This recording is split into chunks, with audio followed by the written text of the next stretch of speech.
The Call of Cthulhu. The Call of Cthulhu is the cornerstone of cosmic horror literature. The story follows a man who pieces together the horrific truth about an ancient alien entity by sorting through notes left by his late granduncle. What makes this story so unsettling is what it represents: our complete insignificance in the vast universe. Cthulhu sleeps in the sunken city of R'lyeh, dead but dreaming, sending out psychic waves that affect sensitive minds across the globe. Artists and poets experience nightmares of a strange city with impossible architecture and a monstrous being waiting to awaken. Meanwhile, cults form worldwide, worshipping this entity they can somehow sense across vast distances. The cosmic horror lies in the suggestion that our limited three-dimensional perception shields us from truths that would shatter our minds. The great old ones exist in ways that violate our understanding of physics, biology, and even what constitutes life and death. Cthulhu is neither truly alive nor dead, but exists in a state incomprehensible to human minds. The story suggests that human science, religion, and philosophy are comforting illusions, simple attempts to place ourselves at the center of existence. But the truth is that we live in a universe of vast, uncaring forces and entities to whom our entire species and our achievements are totally meaningless. Cthulhu doesn't hate humans. It simply doesn't register our existence as important, much as we rarely consider the bacteria we kill when we wash our hands. The Thing takes cosmic horror in a different direction by presenting us with an alien that threatens human lives and identity. Set in an isolated Antarctic research station, the movie follows a group of scientists who encounter an organism that can perfectly mimic any life form it absorbs. What makes The Thing a prime example of cosmic horror is not the gore or the monster's appearance. It's the philosophical implications of its existence. The creature is a fundamental attack on what we consider the essence of humanity and individuality. It can absorb a person, access their memories, and replicate them so perfectly that even the person themselves might not know they've been replaced. This strikes at our most basic sense of self. If something can copy our memories, behaviors, and appearance perfectly, what makes us unique? What constitutes the self that we believe exists at our core? The Thing basically tells us that human identity is merely a pattern, a configuration of matter that can be copied like data on a flash drive. The alien's true form remains mysterious. We see it take various grotesque shapes, but these are merely temporary configurations. Its actual biology, psychology, and origins remain completely unknown. It follows no rules that humans can understand, violating our basic conceptions of individual identity. The film's famous blood test scene, where the men test each sample to see which might be the alien, shows how easy it was for the Thing to shatter their trust. The film's ambiguous ending, where the last two survivors wait to freeze to death, unable to trust each other, perfectly captures the message. In the face of true aliens, not only might we die, but the very concept of what it means to be human might cease to have meaning. Prince of Darkness. Prince of Darkness is a unique cosmic horror that blends science and religion into something more terrifying than either could be. The film centers on a group of quantum physics students who discover a large cylinder of swirling green liquid in the basement of an abandoned church. This liquid is believed to be the physical manifestation of Satan, not as a supernatural being, but as a physical entity from an anti-God universe trying to bring its father into our reality. What is truly frightening is the film's suggestion that our religious concepts are merely human attempts to understand forces that exist beyond our comprehension. Satan isn't a fallen angel, but something far stranger, an entity composed of matter arranged in impossible configurations, capable of transmitting information backward through time, manipulating quantum particles, and possessing human bodies. Most disturbing is the film's implication that evil exists as a fundamental property of reality at the subatomic level. The students discover that the liquid in the cylinder contains tachyons, theoretical particles that travel backward in time, arranged in a non-random pattern that cannot be explained by physics as we understand it. This suggests conscious forces at work in the very fabric of reality, forces that have been present all along but beyond our perception. The dreams shared by the characters, transmitted from the future through quantum phenomena, add another layer of fear by suggesting that time itself isn't as linear as we perceive it. We see glimpses of a possible future where something has emerged from the mirror, standing silhouetted against a blood-red sky. By the film's end, we're left with the terrifying possibility that both science and religion have glimpsed fragments of a reality so alien that human minds can only process it through simplified stories of gods and demons. The Empty Man. The Empty Man is one of recent cinema's most ambitious works of cosmic horror. What begins as a missing person investigation turns into something far more terrifying, an exploration of how human consciousness itself might be vulnerable to entities existing beyond conventional reality. The story follows an ex-detective searching for a friend's missing daughter, who appears to be connected to the urban legend of the empty man. Blow into an empty bottle on a bridge and he comes to you, appearing on the first day, drawing closer on the second, and taking you on the third. The discovery of the protagonist that his entire life is a fabrication delivers the most devastating blow to our significance. Human consciousness isn't generated by our brains, but received like a radio signal from elsewhere. Through certain practices, they aim to create an empty vessel for something else to inhabit, an entity they claim has tried to come through into our reality throughout human history. What makes this truly disturbing is not only the supernatural threat, but also the philosophical implications. If our consciousness is merely a signal, not an inherent property of our brains, then what we consider ourself is ultimately an illusion. We aren't discrete individuals, but temporary receivers for something else, something that might be replaced. The protagonist's discovery that his entire life is a fabrication delivers the most devastating blow to our significance. He learns he isn't who he thinks he is. His memories, his sense of identity, his grief for his lost family, all were manufactured to prepare him as a vessel for the empty man. The film suggests that, throughout history, certain individuals have sensed these beings trying to come through, interpreted as gods,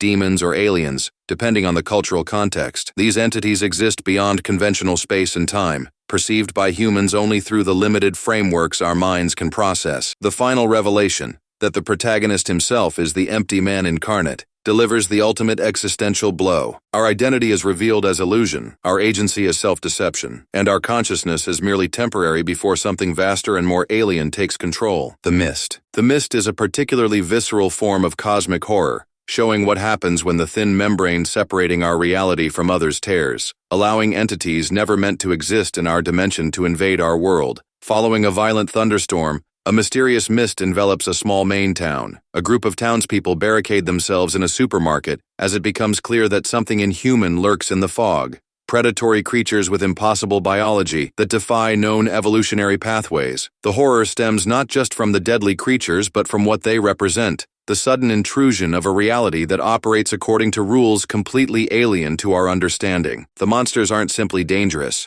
They're wrong in a fundamental sense. Spider-like beings the size of dogs, insects with acid stingers, and eventually entities so vast they can barely be glimpsed through the mist. These creatures follow biological principles utterly foreign to Earth. The film excels in showing human response to such cosmic intrusion. As understanding breaks down, a religious zealot gains followers by reframing the invasion in biblical terms, demanding human sacrifice to appease an angry God. This represents how humans desperately attempt to force cosmic horrors into familiar narratives, rather than facing the more terrifying possibility that what's happening follows no human narrative whatsoever. The creatures in the mist aren't evil. They don't hate humans or want to punish us. The famously dark ending in which the protagonist Mercy kills his son and companions to spare them from the creatures, only to discover the military has begun to reclaim the area minutes later, is the ultimate horror. Not only is the universe indifferent to human suffering, but our attempts to make meaningful choices in the face of horror may themselves be rendered absurd by circumstances beyond our understanding. It's a Good Life. It's a Good Life is a classic Twilight Zone episode that offers a unique perspective on cosmic horror through the lens of a child's unlimited power and underdeveloped moral sense. The story takes place in Peaksville, Ohio, isolated from the rest of the universe by 6-year-old Anthony Fremont, a child born with godlike powers. Anthony can read minds, manipulate matter and life, and banish people to a mysterious cornfield with a thought. The townspeople, including Anthony's parents, live in perpetual terror, forced to think only happy thoughts and declare everything Anthony does as good no matter how destructive or bizarre. What makes this exemplary cosmic horror isn't Anthony's powers themselves, but what they represent. Omnipotence without wisdom or moral maturity. Anthony embodies the cosmic indifference central to Lovecraftian horror. He doesn't actively hate the townspeople. He simply doesn't comprehend the full impact of his actions. When he creates a 3-headed gopher and then kills it because it's not right, or when he makes it snow and ruins crops the town needs to survive, he acts with the casual disregard of a child who doesn't understand consequences. This perfectly captures the relationship between cosmic entities and humans in traditional cosmic horror. Just as Anthony views the townspeople as existing primarily for his entertainment and becomes angry when they displease him, Lovecraft's Great Old Ones and Outer Gods view humanity, if they notice us at all, as insignificant specks, their actions devastating to us but trivial to them. The episode's most disturbing aspect is how it portrays the routine adjustment to cosmic horror. The townspeople have learned to live with their situation, developing a new normal that includes constantly monitoring their thoughts and feelings, celebrating destruction as good, and participating in their own ongoing psychological torture. This suggests that humans, when faced with powers beyond comprehension, don't simply break. They find ways to accommodate the unaccommodatable, even at the cost of their humanity. Bloodborne. Bloodborne is one of the most effective video game translations of cosmic horror into interactive media. Players begin what seems to be a gothic horror tale of hunting werewolf-like beasts in the Victorian-inspired city of Yharnam, only to gradually uncover a reality far more cosmic and disturbing.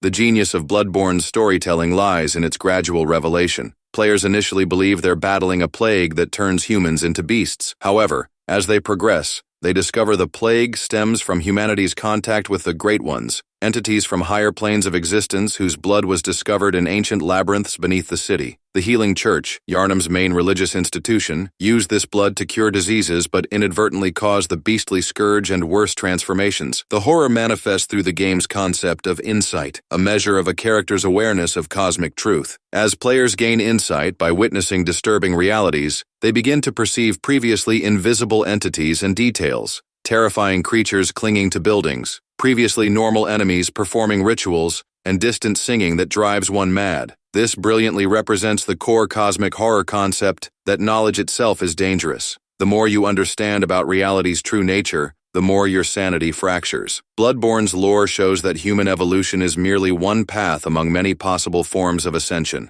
The Great Ones represent beings who transcended physical form for a higher existence. Various factions seek to follow them, either through consuming cosmic blood, gathering eyes on the inside of the brain to gain cosmic insight, or through ritual childbirth to create a new Great One. Most disturbing are the game's multiple endings, where players may choose to submit to death, continue the cycle of violence, or, most unsettlingly, transcend humanity to become an infant Great One. This final option suggests cosmic horror's ultimate revelation may not be annihilation, but transformation into something no longer recognizably human, something that has left behind human concerns and morality. At the Mountains of Madness. At the Mountains of Madness is Howard Phillips Lovecraft's most ambitious work, a novella that expands cosmic horror's scope beyond individual entities to encompass entire alien civilizations and evolutionary histories spanning billions of years. The story follows a geological expedition to Antarctica that discovers the ruins of a vast alien city predating human evolution. By examining carvings and preserved specimens,